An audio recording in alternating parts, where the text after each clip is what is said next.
Yuba-Sutter.live's local government live streams are presented by Plumas Lake Self-Storage in Plumas Lake, where lifelong local residents are helping other residents keep things safe, providing indoor storage units, outdoor RV and vehicle parking, moving supplies, and Penske truck rentals. Details at plumaslakeselfstorage.com.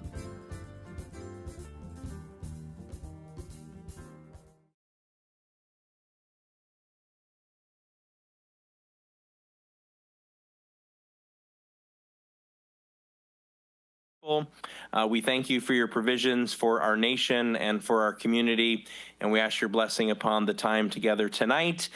In the name of Jesus we pray. Amen.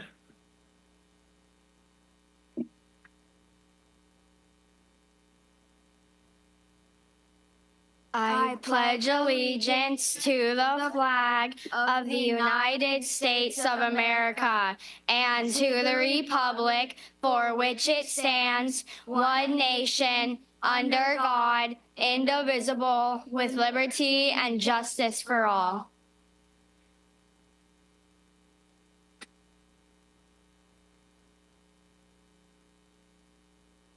All right. Mr. Chaffin, can you report out from our closed session from the last meeting? Thank you, Mr. Mayor. For the record, as reported out after the special meeting on January 29th, there is no reportable action taken in closed session. Thank you, sir. Is there any agenda modifications this evening from the council? Seeing none, we will move right along into ceremonial presentation. And I would like to invite Ms. Rachel Ostrander and the Lincoln School 4th and 5th grade students to come all the way down to the front right here and join the council.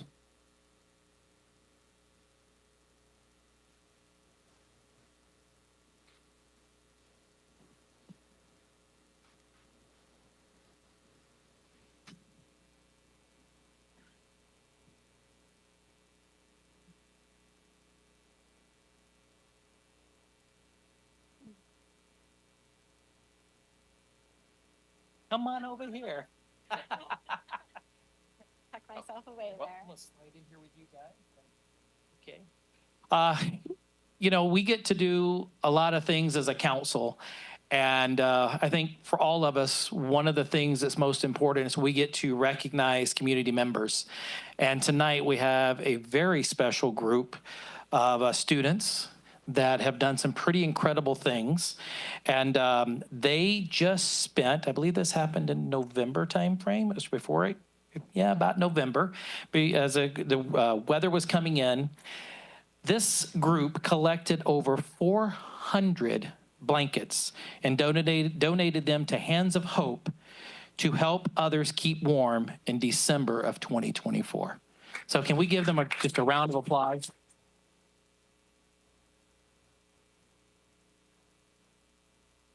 And so, Rachel, what we'd like to do is present you with this certificate of appreciation from the City of Yuba City for you and your class. And would you like to say a few words? I just want to say it's an honor to lead this group of students. If we have any doubts as to what our future looks like, if these students are our future, we're going to be in really good hands. Awesome. And thank you for your leadership and how you're raising up and teaching these young boys and girls in your class. If we could, you want to get a picture of all of us? Mark, can we just bring everybody in? Come on in, all the way in. You can come up in front. Come on. Come on around. Okay. Come right on in. Just everybody kind of come in and, okay. Let's put the short ones in the front so you can be seen. Taller ones in the back. Yeah, Christy, can you take charge real quick? Okay.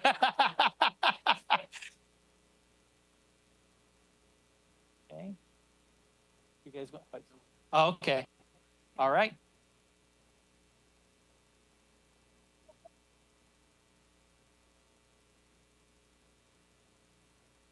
All right, give them a hand once more. But do not go anywhere. You guys are such an awesome group of boys and girls. I reached out and called a few friends of mine. And I think we have a few people that want to come up, and they're right here in the front row. So I will hand the floor to you guys.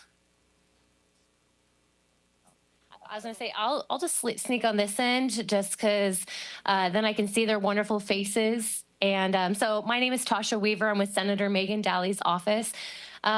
Yet again, I am here, and it's amazing because Yuba City, I swear, we started December 2nd, and I've been here probably at least, 3 or 4 times now to honor your guys' amazing community. And obviously, it's because of situations such as this that you guys are starting young and then just continuing on, growing in this wonderful community and doing fantastic things. I mean, 400 blankets, that's phenomenal. Thank you guys. So on behalf of the Senator, we would like to thank you so much for this large act of kindness. We need more people like you in this community and in this world. So please keep doing this, keep doing amazing things such as this. And so I have this fantastic certificate, and I'm really sorry because I didn't have an exact number, so I guess you guys are gonna have to share. Maybe you can take it home, like one night, every child gets to change, or you can just put it in your classroom. I guess whatever's easiest. But on behalf of the Senator, we would like to present a certificate of appreciation in honor of you all, the 4th and 5th grade class. Please give them a round of applause, you guys.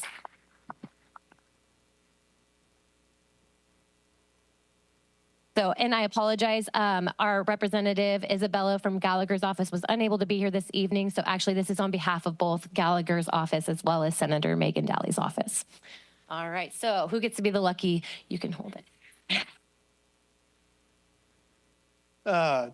David with Congressman Doug LaMalfa's office here to recognize this outstanding effort that you guys had collecting 400 plus blankets to help clothe the homeless over that little break there. Keep them sheltered from the cold. You guys are doing an outstanding job. We greatly appreciate it. And so on behalf of Congressman LaMalfa and the North State of California, thank you. Really appreciate it. And we look forward to all the things you guys are going to do in life. So keep it up. Thank you.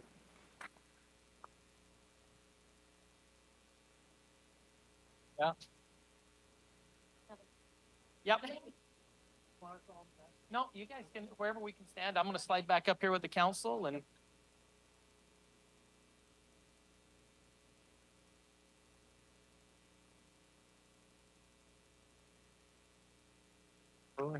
Yeah, congratulations. Thank you all again. And I know you guys just want to hang out for the rest of the 2-hour meeting or 3-hour meeting, right? We're gonna pause for a minute. That way, if you guys would like to go out in the liquid sunshine, the rain, we'll let you guys go on and call it a night. Thank you so much for being here with us, okay?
Spencer, would you like to join us down front?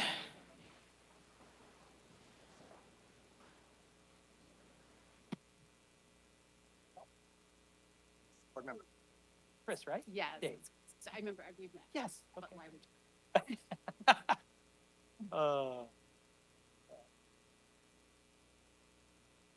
All right.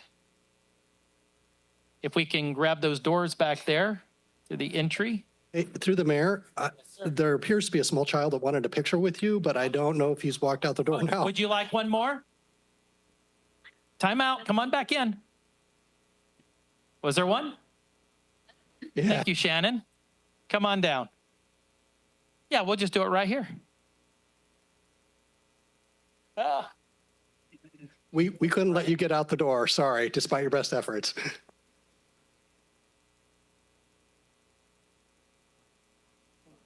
Thank you. Thank you.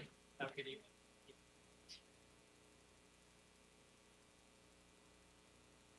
That's the fun stuff. So, all right, now we're back to Spencer.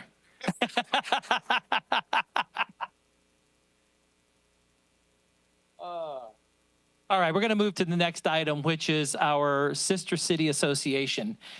This year is really special for the Sister City Association, and this is our 35th year of the association and our partnership with Toride.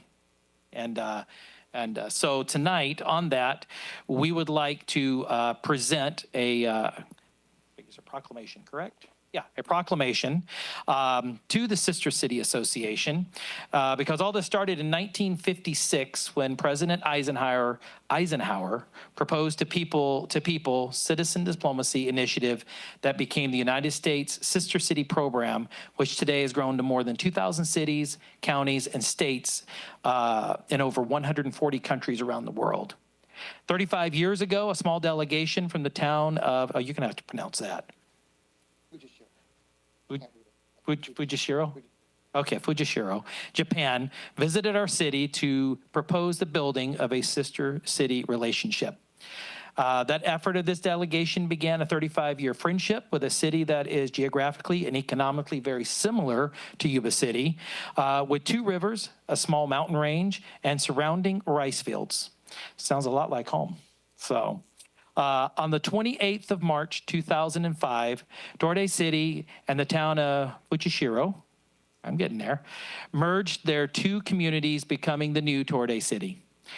Due to the necessity for the organized body of people to oversee the logistics of visits, ceremonies, and the business side of the program, the Yuba City Sister City Association was founded. Today, we celebrate the dedication and commitment of the Sister City Association's 35 years of promoting educational and cultural exchange that encourages interest in and value from different cultures. And so, therefore, be it resolved that I, Dave Shaw, Mayor of the City of Yuba City, on behalf of the entire City Council and the citizens of Yuba City, do hereby celebrate the 35-year anniversary of the Sister City Association and thank the association for bringing the Sister City experience to Yuba City. And I'm going to have you guys speak, but I know you guys have touched a lot of lives in 35 years. I've talked to the students that have gone, that's hosted families here. We've hosted some of the delegates here. It's an incredible program. So thank you so very, very much. Let's give them a round of applause.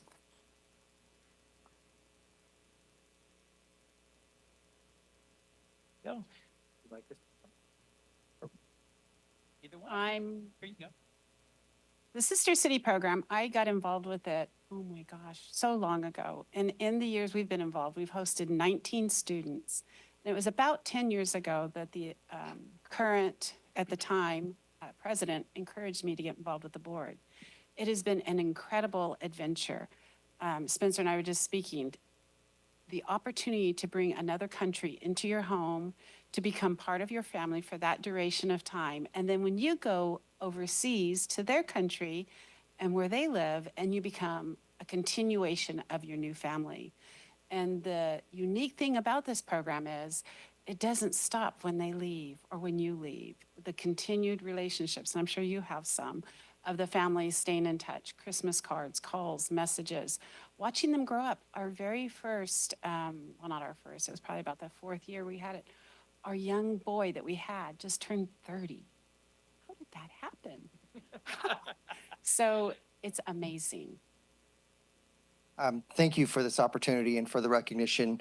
I know that it's hard to connect with why do we need to have sister cities and why do we need to have these cultural exchanges. But just like we need to get young people into the great outdoors, we need to also get young people and people of all ages into different experiences and different cultures and sees different things. And a man I used to work with right here on this property, Mr. Yamada, told me one time, a frog in a well knows nothing of the ocean. That's why we have sister city programs. Christy, would you like to take a picture?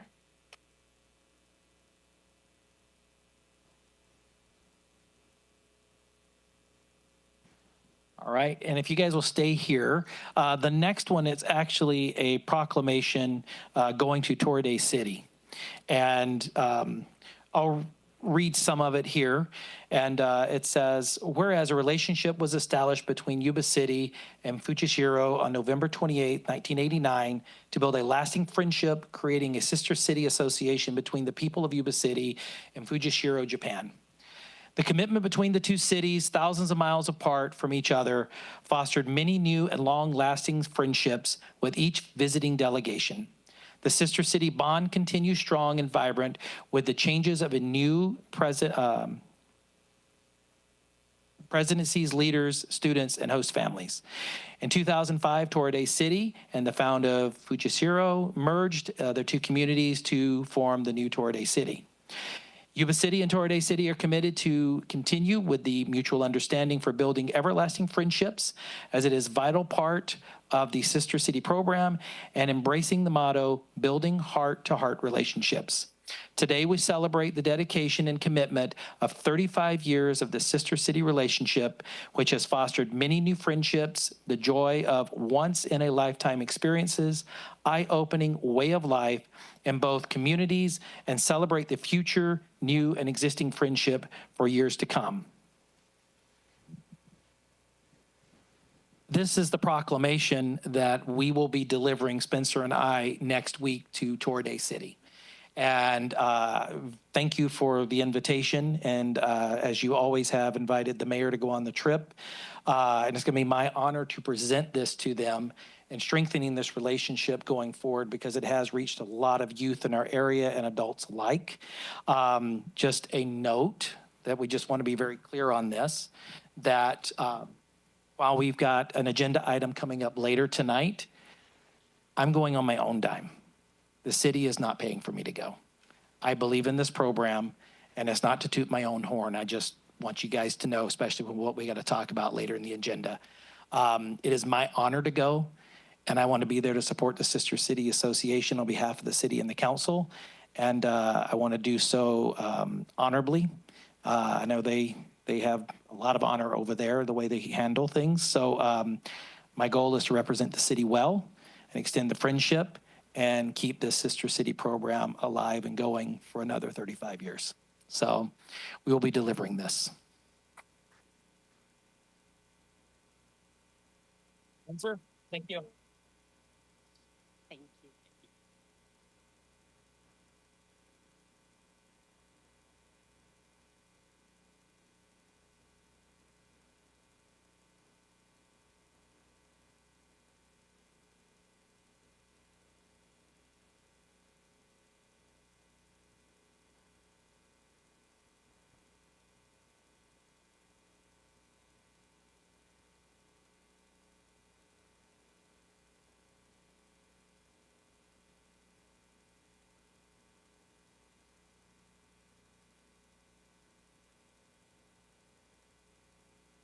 Is it on? Yes, it's on. All right, moving right along to agenda item 4, CASA. Nicole, you have the floor. Thank you so much for being here. I know you've wanted to join us for quite a while, so we're looking forward to this. And I know I bugged Dave and Mark a lot, but here we are in the official capacity with my good friend Katja, and we're going to share a little bit about CASA. Yes, thank you so much. My name is Katja Pollmann. I work for Child Advocates of Placer Yuba, and we're very excited to say of Sutter County coming up this year. So we will start the program in Sutter County probably in May. We just got funding. We need a lot of support, so that's why we're here. This is all about volunteers, and you encourage the kids to become volunteers, so we are here to encourage all of you to become volunteers. Okay, so CASA stands for Court-Appointed Special Advocates. Our mission is to support the most vulnerable in our community and support them with a volunteer. CASA was founded in the 1980s, by a judge who decided that he makes really important decisions on the life of a child who has been in foster kids or is in foster care, and he just doesn't have all the information. So he said, I see that kid twice or 3 times a year. Same with social workers, attorneys. I want one consistent adult that sees this child every single week and reports back to me and gives advice. So that's what CASA is. It's a volunteer that meets with a foster kid every single week, helps them, supports them, and then reports back to the judge. So they're the eyes and the ears of the judge and the voice of the child. Just to give you a bigger picture, there are 60,000 foster kids in California. California has the biggest number of foster kids in the nation. Most of them are in LA. Some numbers to Sutter and Yuba County. We have almost the same amount in Placer County. I don't need to say these kids have experienced severe trauma. It's the trauma of being with their parents. The agency, Children's System of Care, had to step in, remove these kids from their home. That's another trauma. They're called adverse childhood experiences. These experiences, these traumata that they live through affect the rest of their lives and their physical health. So they are not as good off in school. A lot of them don't graduate, and 60% of kids that are trafficking victims come from a background of foster care. Oh, Nicole, it's you. So, and how we help with the CASA program, we are court-appointed special advocates, sworn in by the judge. We advocate for this child. We meet with them weekly. We give them a sense of normalcy and a stable adult that is the only one, for the most part, that stays with them through the whole time they are in dependency court system. We meet with them weekly. We try to do some fun things with them, just bond with them and mentor for them. If they need help in school, extracurricular activities, if they need some medical attention that maybe wasn't spotted, we can advocate for that for them. And so as you can see some numbers, I mean, it's pretty alarming, but we do, currently Yuba County has about 180 children in the dependency system. Numbers for Sutter are pretty close to that. We have about 50 volunteers advocating on behalf of about 45 children in the Yuba County system. Obviously, you can tell there's a deficit, and when we add Sutter numbers, we're going to need a lot of help. We have a CASA store that gives them comfort items. They can come pick out a toy. We have books, blankets, stuffed animals, just things to kind of ease their burden. We have a Heroes Fund, and that's really fun. If they want to play soccer, they want to learn piano, want to be a normal kid, we want to help them do that while they are in dependent care. Okay, here's our volunteers. This is kind of where I come in. I am the recruitment and engagement coordinator. So we have about 125 volunteers between Placer and Yuba that go through training every year. Of course, the majority of those numbers are in Placer. Yubas are a lot smaller. Once we add Sutter in there, we're going to increase our numbers, of course. We have, like I said, we have got about 45 children that are being served in Yuba County. But we do have a big deficit. We have 130 that are waiting. Yes, and we are very unique. So I mentioned before, there's a CASA program in every single county. Sutter County will be next. We established different programs, and we noticed that a lot of the kids that we served are not only in foster care, but they're also at risk of or are being sexually trafficked. So we have an extra program for them. Oftentimes, they're also in delinquency courts. So we just want to help all these kids, and we see a need, and we want to provide a volunteer. And a volunteer is really the magic. Those are our superheroes because they are not paid for what they do. They come in, they spend their free time, and the kids know that and recognize that, and they build this bond. It's really that connection that makes all the difference for these kids. We also have, people always love that, Canine for Kids. We have dogs that go into the court. Oftentimes kids have to be at court, which is very unpleasant. And then we have a dog there that kind of calms them down. We go into a different facility for kids. Dogs are just better humans. What also makes us different is that we have a whole family approach. There's a child, there's also a parent. The main goal of the court is always to reunify these parents with the kids, and we want to help these parents to reunify. These parents had the same trauma their kids often has. They grow up the same way. It's a generational cycle. So we have different programs where we help these parents, different just basic life skills. Again, it's a mentor that helps them, a volunteer. This is another of those programs that is, we just founded that one. As soon as the kid is detained, we help those parents reunify. These parents, you know, their kid is taken away. All of a sudden, they're not fit to be parents. They're in shock, they're angry, but they have a ticking time.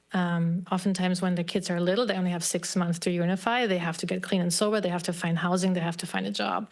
We want to help them before they lose their child. So that's another one of those programs that we have. Huge is Kinship Allies. If the kid has to be removed, first priority is to give it to families. So there's an uncle, there's a grandparent, there might be a soccer coach. All of a sudden, the grandfather is not just there on the weekends, but he is full-time caregiver, which is huge. We had just grandparents up in Truckee. They took in 5 grandkids between the ages of 1.5 and 7. They have a 2-bedroom apartment. That is a lot for these parents. They have to, go to school, keep up on all those things. So we try to help them. Oftentimes, in the first 90 days, these kinship caregivers are overwhelmed. Be stepping in with a volunteer again, help them navigate everything that's coming at them. Yes, so now again to you. Okay, so how can you help?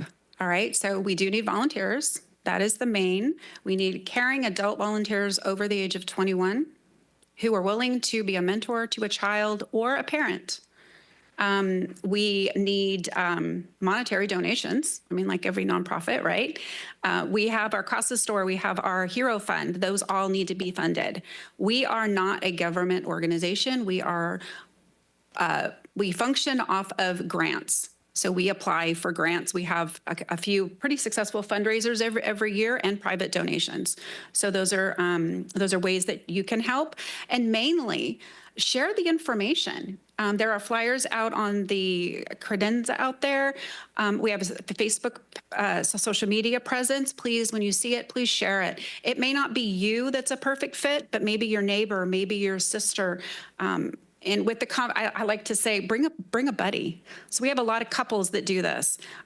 We have a set of cousins, which is so fun. Best friends. I knew going into this that there's a huge confidentiality, and you got to be able to tell my best friend everything, right? So I had to drag her with me so that she is there to vent to and such. Okay, so we just want to thank you for your time, for coming out, and please implore you, that's not the right word, please help share our mission, and let's let these kids have some mentors. I don't want a waiting list of 130 kids. That's just not cool. And we were laughing about, I don't discriminate. I don't care if you live in Sutter County, Butte County, if you live up in Oroville, Live Oak. If you're willing to drive down here to mentor a child, I will sign you up. Thank you so much. Thank you for giving us this opportunity, and we are very honored to be here. Thank you. All right, thank you. Is there any questions from the council? I do, through the mayor. Yes, sir. Ladies, where do these mentoring sessions where do they take place? When you have a CASA child, you mean? Or yes. So you meet the child where they are. So oftentimes you can pick them up from school, wherever they want to go, depending on their age. Volunteers spend a lot of time at McDonald's because kids are always hungry, and that's where you connect with them. Yeah. Sure, yeah. Okay. Thank you. We have some great local places. We have punch cards for Playseum. You can take them to Millennium, do miniature golf, go to our beautiful library. A lot of different places like that. We do have a visitation room. I know it's a contention. They call it a playroom. I call it a visitation room. You can bring your child there, play games, do crafts in our office. You just can't take them home, but you can go into their living arrangement as also to do your visit. Thank you. Any others? How many, I mean, Nicole, I know how much passion you have for this, and it's truly remarkable. Katya, very nice to meet you. Look forward to spending some time with you as well as this thing blossoms into Sutter County and Yuba City. How many do you have already in Sutter County, or is this the kickoff? We are not servicing Sutter County courts at this time. It will happen later in the year, but due to the foster care shortage, about half of the Yuba County court foster children are housed in Sutter County. And about half of our volunteers are from Sutter County. So I've been both sides of the bridge. I've been trying to recruit. Good for you. Plus, I knew once I got hired that you can't do Yuba without Sutter. So, you know. Thank you for the answer. All right.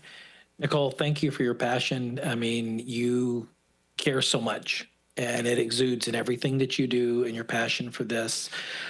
This is actually a national organization, and I didn't realize that. I thought this was something local, and then when we were back at our ranch, they actually did a news story on CASA back there, and I went, whoa, I knew what it was because you'd already, like you said, you grabbed Mark and I prior, so I knew exactly what it was. Is there anything other than sending people your way that you need the council specifically to do? Advocate for us. If you see anything regarding foster care, foster rights, just please advocate for our foster children. We are there to advocate for the individual children, but we need you folk and higher level also to advocate on the whole for our foster children. All righty. And if there's a newsletter or anything and you can promote us, that would be amazing. You have a huge outreach, so that would be very helpful. Any social clubs you know, please let us get in there, and Nicole will be happy to present. I know she's everywhere already, so. All righty, thank you. All right, thank you for being here. Yep, go ahead. All right, we're going to move on to public communication number 5. You're welcome to encourage to participate in this meeting. Public comment is taken on action as items appearing on the consent calendar of business items on the agenda when they are called. Public comment on any other items within the scope of the city's jurisdiction, including items not listed on tonight's agenda, will be considered at this time. Public comment is limited to 3 minutes per speaker. Members of the public submitting written requests at least 24 hours prior to the meeting will be allotted 5 minutes to comment. And repetitive comments may be limited, and large groups are encouraged to select representatives to express the opinions of the group. Do we have any public comment this evening? Please, sir, go up to the podium, state your name and address for the record, please.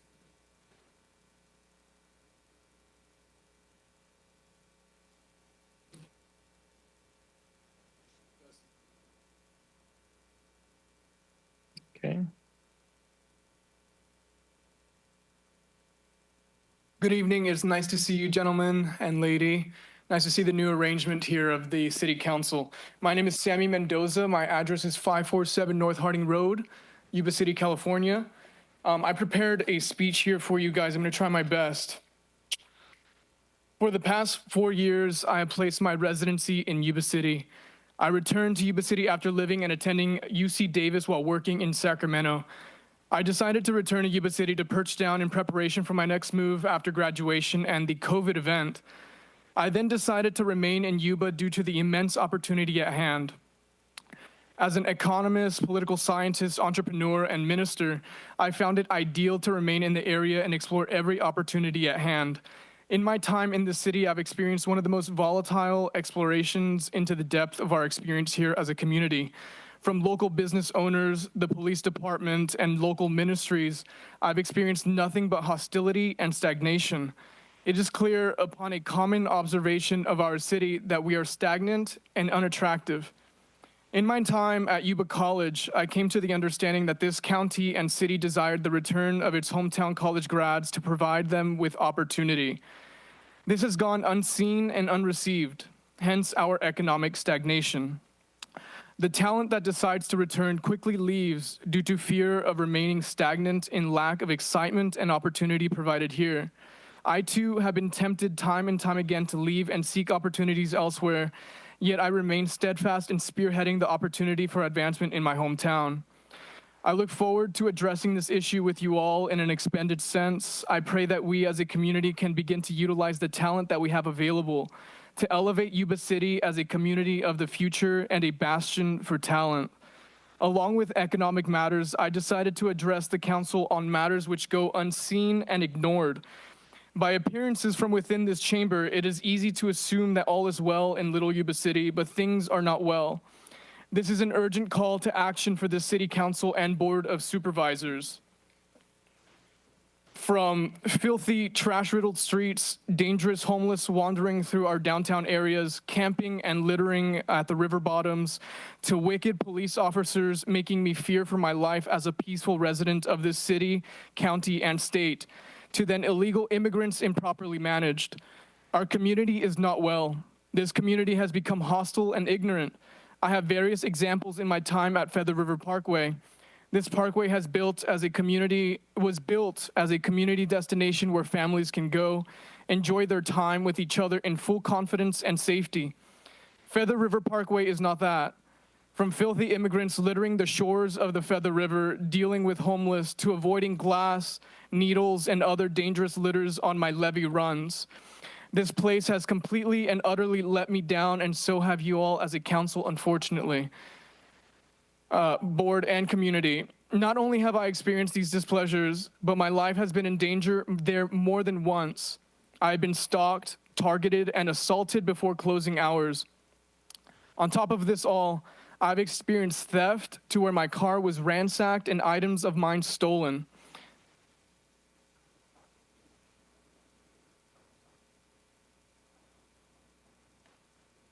Do you mind if I finish? This is greatly important. My life was very much in danger on those days. And I think that these matters should be spoken to the community. It's not going to take much longer if you give me 2 more minutes. Sure. So let me just get that real quick. Then, to my greatest displeasure, the police, they who are charged with protect and serve, have done the complete opposite to where my life was in danger by the very police officers I called to assist me to find safety and support. All these occurrences are or should be documented by the police department, including recorded calls and reports, to where I've also have video evidence. Never should a citizen of the United States of America, a citizen of the sovereign state of California, a resident, wrapping up now, and hometown kid of Sutter County and Yuba City, feel endangered by the very police commissioned to protect and serve. No person should. This brings me to a poignant proffer, and I'll wrap it up here, to the council and board. One breath. One breath. There is something wicked and sinister at work in our city, and upon my work as a minister, I accuse the Antichrist. To my men of faith on the council, I wish to bring to light. Sammy, you're out of order at this point. I ask you to leave the podium. Thank you for your comments. Yes, please leave the podium. You are certainly welcome to come back at a future date if you so want. Thank you for your time. I just wanted to address the council. These are my observations in the past 4 years as a citizen of... Sammy, your time is up. You need to leave the podium, sir. Thank you. I do not appreciate your hostilities. God bless. Thank you. I was just expressing my thoughts. Mr. Mayor, we now have the opportunity for other public speakers to come up at this time, so as to not to preclude them from being able to speak. Right. Thank you. All right. If anybody else would like to have more comments. What is occurring? God bless and shalom. I pray to address you all again soon. Thank you. Anybody else like to make any public comment? All right. Hearing none. Thank you, gentlemen. All right, we're going to move on to consent calendar. All matters listed under consent calendar are considered to be routine and can be enacted in one motion. There will be no separate discussion of these items prior to the time the council votes on the motion unless members of the city council request specific items to be discussed or removed from the consent calendar for individual action. Do we have any comments on public consent calendar items 6 through 9? And I do have one speaker's card, Mr. Phil Trainer.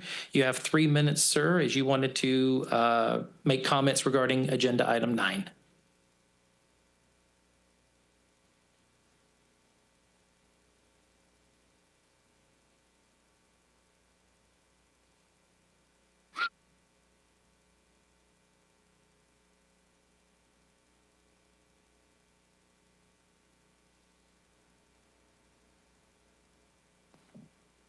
I'm probably a little bit slow.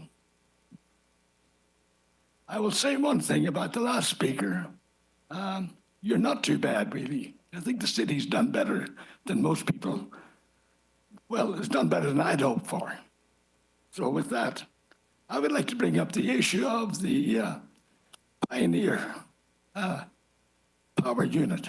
I came out tonight, which I shouldn't have, but I came out tonight because a lot of people have seen the mayor on TV and making a remark about Pioneer and what Yuba City and Sutter County may do.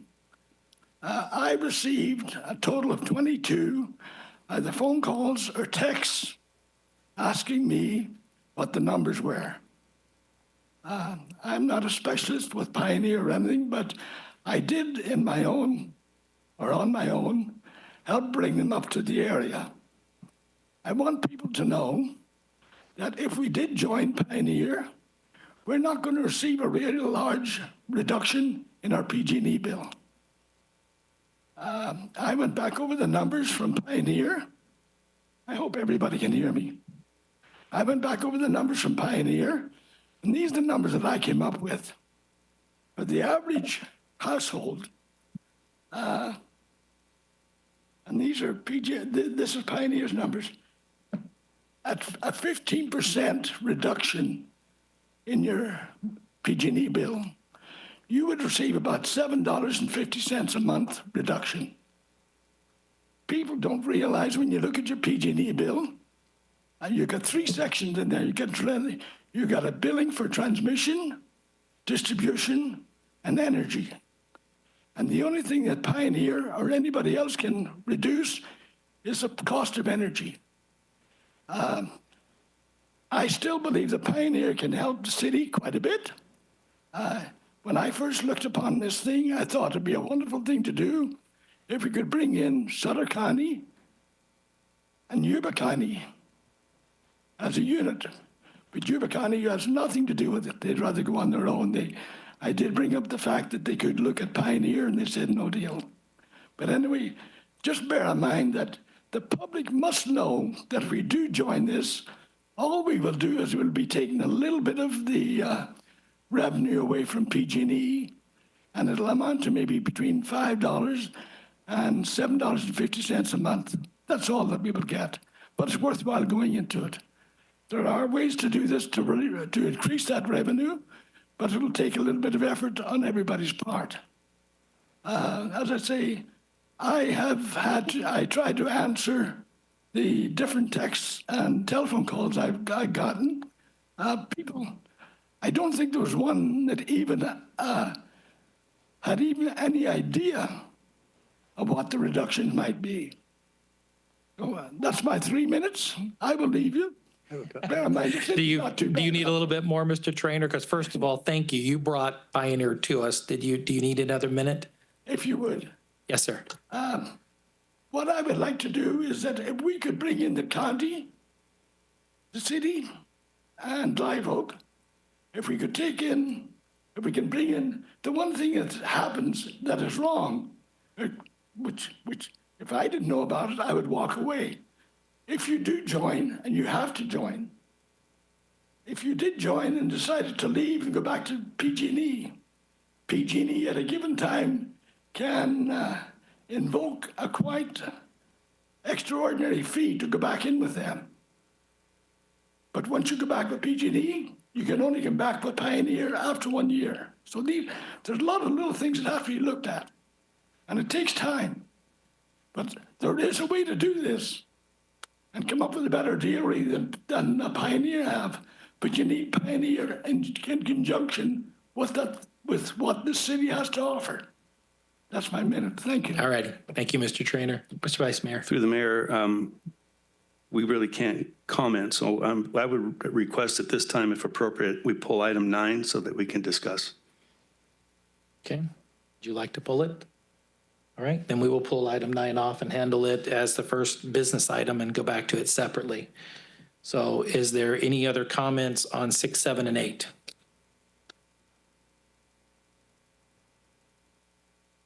Hearing none, are we ready to vote on consent calendar 6, 7, and 8?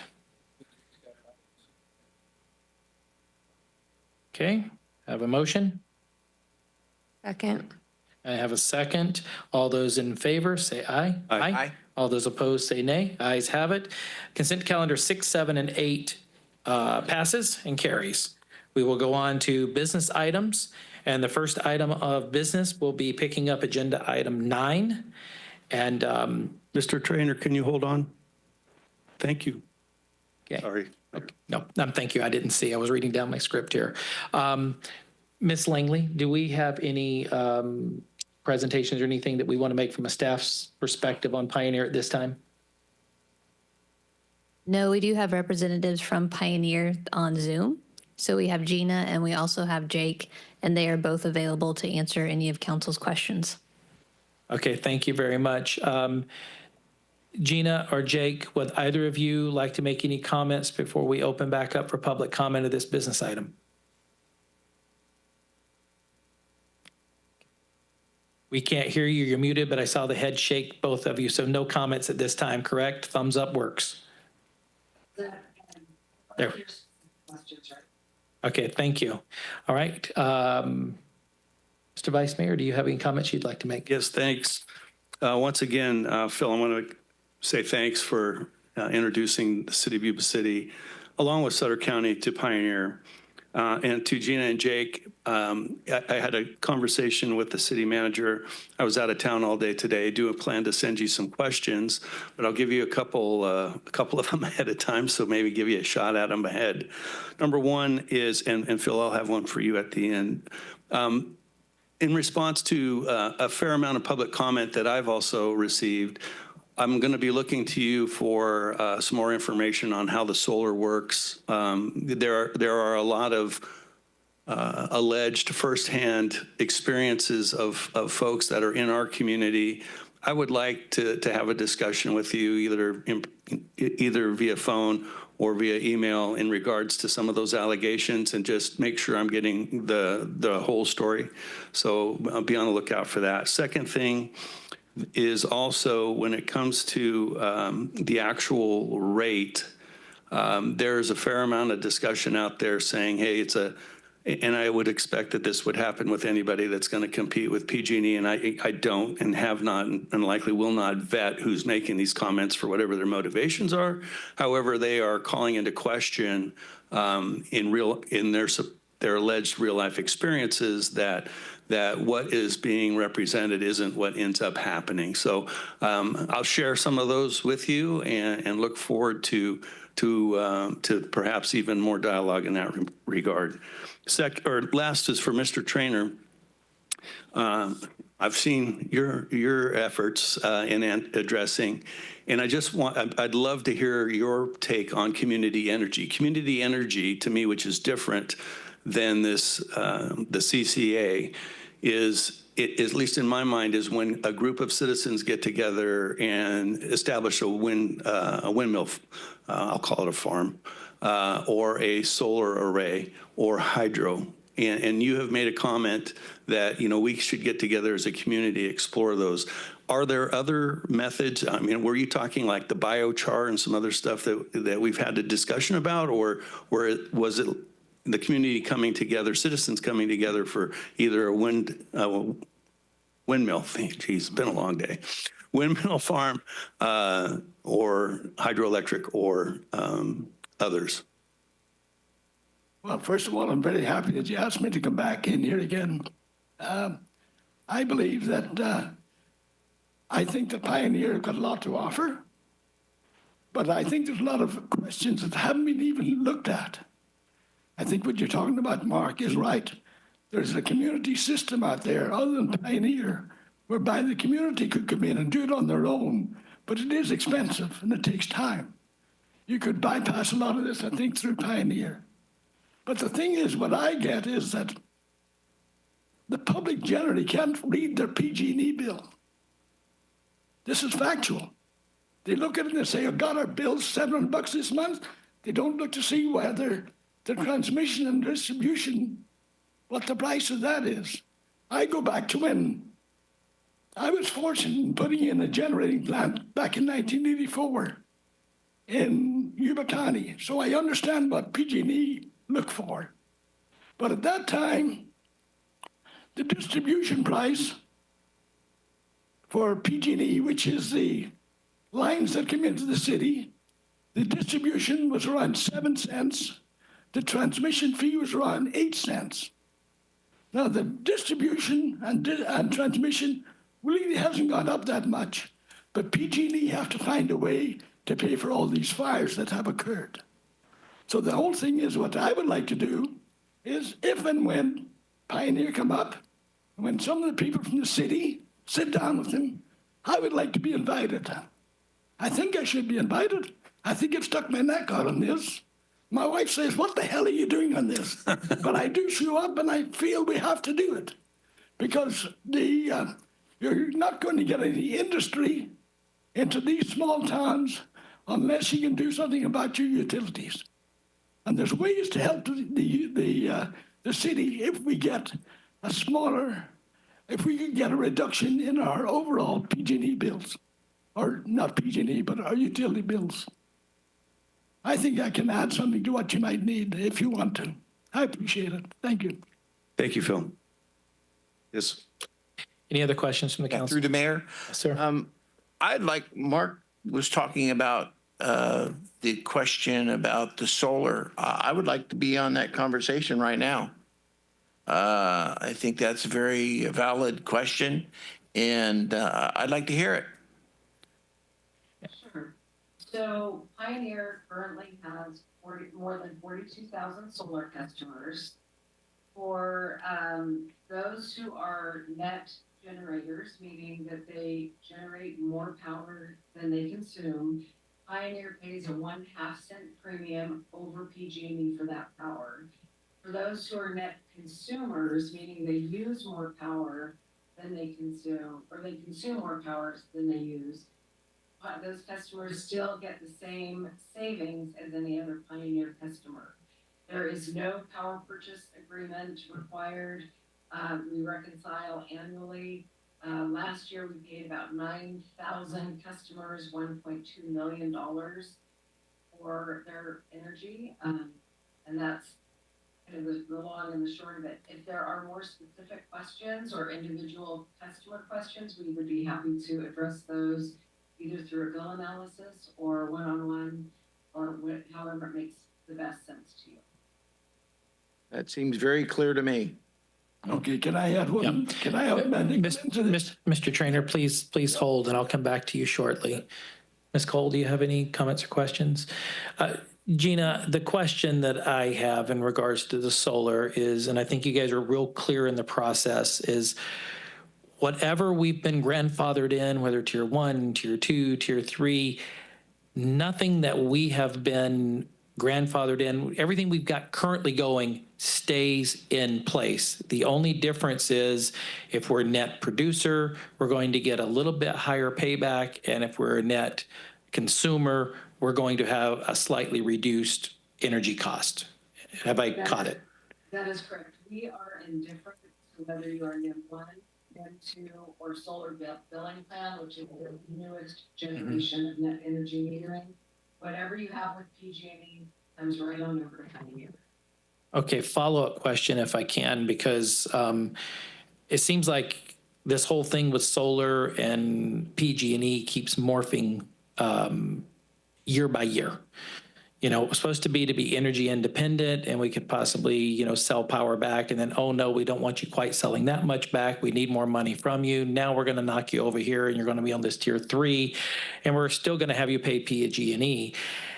I've heard differences of opinion for, and I'm not sure how this affects, and hopefully you can answer this, existing solar customers, because the panels are going to age and eventually need to be replaced, for repair. Is that going to affect their tier status if they replace, worn out panels? So I don't want to give information and have it be incorrect. Mm-hmm. And I believe that some of the provisions related to the panels actually go back to the solar contractor that installed them. In some cases, I do believe customers are being rolled over into solar billing plan, which is the newest iteration of NEM. But again, it really depends, I believe, on a case-by-case basis and what the initial contract. Thank you. That's as clear as it's been explained to me. The other, it depends. So it's that complex. So I appreciate it. Yes, sir. Sorry to keep you standing up there, Phil. No problem. So to follow that a bit, and number one, I think I fall in line with Phil. I'm certainly going to vote yes on this item. But I'm still concerned because there's a question. Again, this may take some follow-up. As a current solar subscriber, I guess, if I opt to go to Pioneer and then I subsequently decide, this just isn't working for me for whatever those reasons might be, and I need to go back to PG&E, what's being alleged is that there's a problem with that to the end user. You care to elaborate on that at all, whether fact or fiction, or is that one of those ones that just kind of depends on a situation, or what?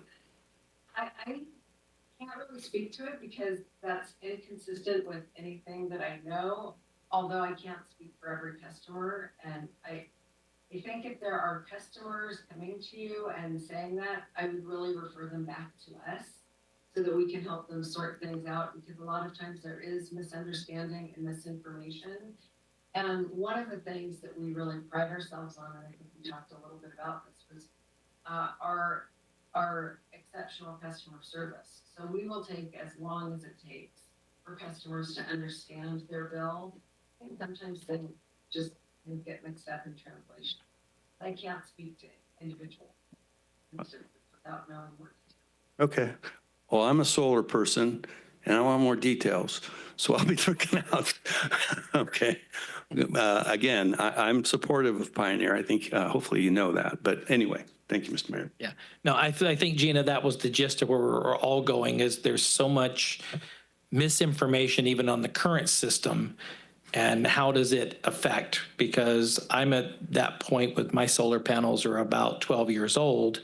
They produce a whole lot more. And if I go replace them, am I on this new tier 3 suddenly just because I repaired my panels?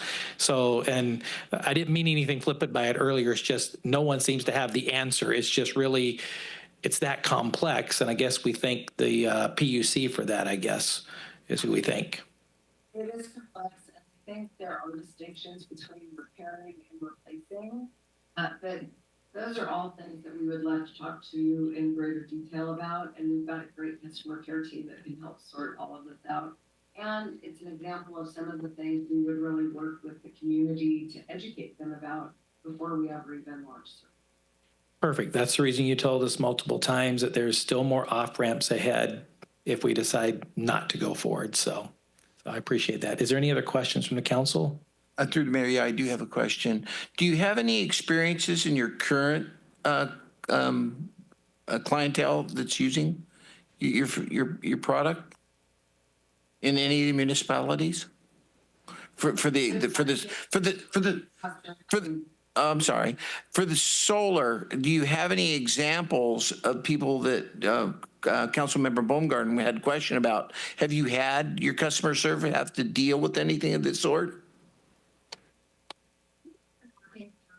solar billing plan with PG&E and with the CPUC for several years. And it's still not a perfect plan. There are times when people inadvertently replace panels instead of repairing them, and things get a little bit out of whack. And we do advocate for our customers in that regard, but I think I would be inaccurate if I said that this was not at all an issue. It's not a big issue for us, and it is one that we work on behalf of customers to address. Okay, so it's at a higher level that this is a quagmire at the PUC. Yes. Okay. The solar plan is a big issue that the CPUC and PG&E and all of the CCAs, not just Pioneer, have been working to resolve for a while. Okay. Any other questions from the council? Mr. Trainer, would you like to make some final comments before we bring it back to council? Yes, I think I can maybe answer some of your questions. You talked about the issue as to what PG&E might do to you if you left Pioneer. I would suggest is that, and I'm sure Pioneer know this, by the way, Gino, I thought your voice was coming down from heaven there for a while. The reviews that on some of the Pioneer pages, some of their customers were really irate at the fees that have been charged by PG&E when they tried to go back to PG&E. From my point of view, there's no reason to go back to PG&E because I believe Pioneer will always be a little bit less than PG&E because of the way the bill's written up. But here's some of the facts that people should know. Mr. Shaw, you talk about you got your panels in for 12 years. You're getting a reasonably good fee for your excess electricity. You're getting a lot more than I am. You're getting around 7 cents. For the ones that I have, we're getting 2 cents. PG&E pay 2 cents. I think Pioneer pay 2.5 cents. But of that 2 cents that I get back, if I get it back, if I have to go to PG&E for that same kilowatt, it costs me 54 cents. So it's one hell of a good, you should all buy stock in PG&E. But anyway, the other things are that there's other ways of looking at this. I got in on this when I went to an annual meeting of the CCAs down in San Jose. And that's where I got going on all this. And I thoroughly believe that Pioneer is the way to go. Pioneer can cut a lot of expenses for the county and the city. But I think it's going to take a lot. People are going to have to read and do a little bit of mathematics. And you just can't sit back and say, I don't like it or I like it. And you're not going to get the reduction in your bill like you think you are. But you're going to put PG&E in the eye. That's it. Thank you. Mr. Trainer, on that, playing off of your words, thank you for your 2 cents worth. Yeah, that's what's worth. Thank you. So I'll make... That nickel won't buy you way home, will it? Thank you, Mr. Trainer.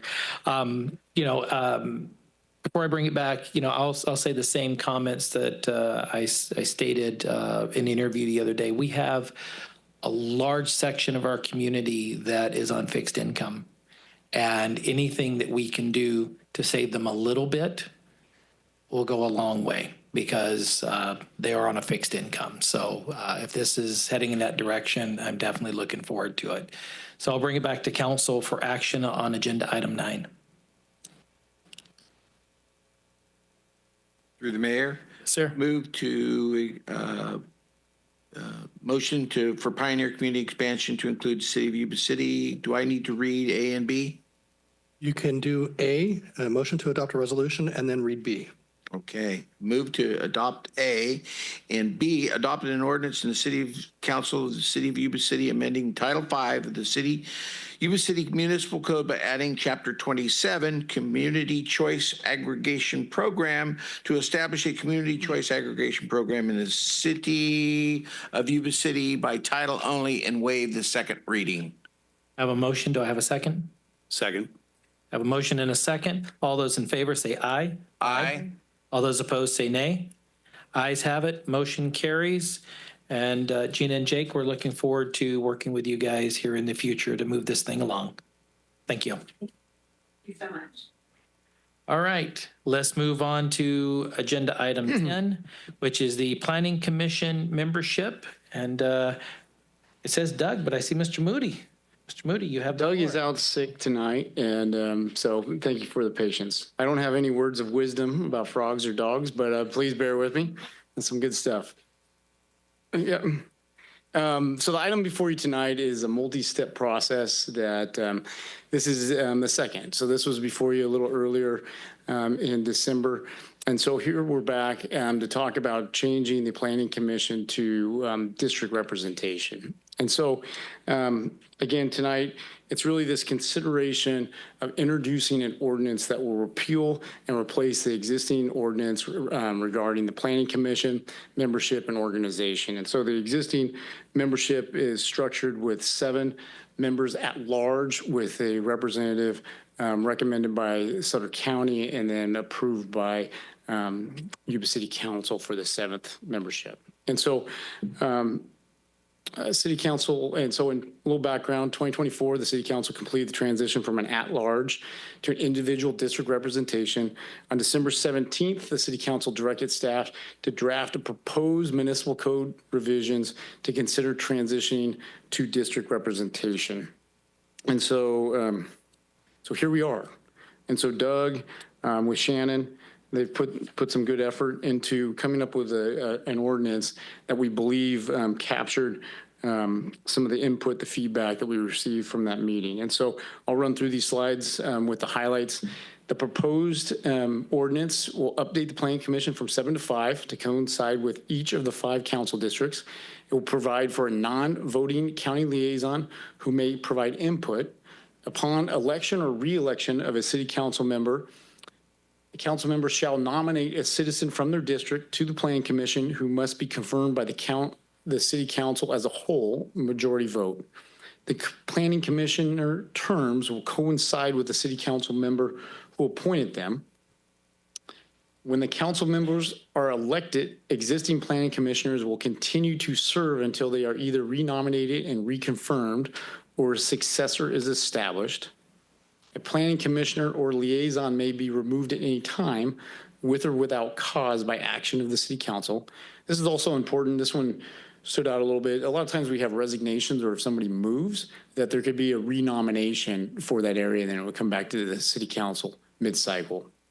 A city council member may seek removal of their confirmed planning commissioner with a majority vote in order to nominate another resident of their district at any time. Annually, Sutter County may nominate a non-voting liaison who may provide input. A liaison may be confirmed by the city council. The Planning Commission may nominate a member to serve on the Sutter County Planning Commission as either a voting member or a liaison, and the city council must confirm the nomination before it's sent to the Sutter County Board of Supervisors. So those are the highlights regarding the proposed ordinance to repeal and replace. The process, should this go forward, we introduce it tonight. I see Shannon happy to advocate, and Shannon's definitely into the weeds on this, and maybe Shannon, you could add to how we transition, the transition period. Thank you, Ben. I appreciate that. So this is part 1, is to introduce the ordinance and make sure this is really what the county, what the city council wants and that they have a comfort level with this. Part 2 is actually going to come at the next meeting. That's going to be your second reading of this ordinance, but there's going to be a resolution that comes along as part of that. In order to effectuate the ordinance, that resolution will basically remove everyone off the Planning Commission and then reappoint them. And they will be reappointed and assigned to various districts, regardless whether they live in that district or not. So for example, there's some districts that have more people. They may be temporarily slotted in District 3. I'm just picking a random district. What that means is they will continue to serve on the Planning Commission until someone is selected from District 3 to replace them. And the thought is even if it's not immediate, at some point in the future, as new council members come on, people will be rotated in and out consistent with the council direction. In other words, with their offices, just like the districts are rotated in and out. So the next time around, we'll actually have a list of who's in what district. We'll present that to the city council to take a look at and the public to make any comments on. And then if changes are made or not new nominations are made for those districts, then those individuals will be replaced out. So it seems weird at first to remove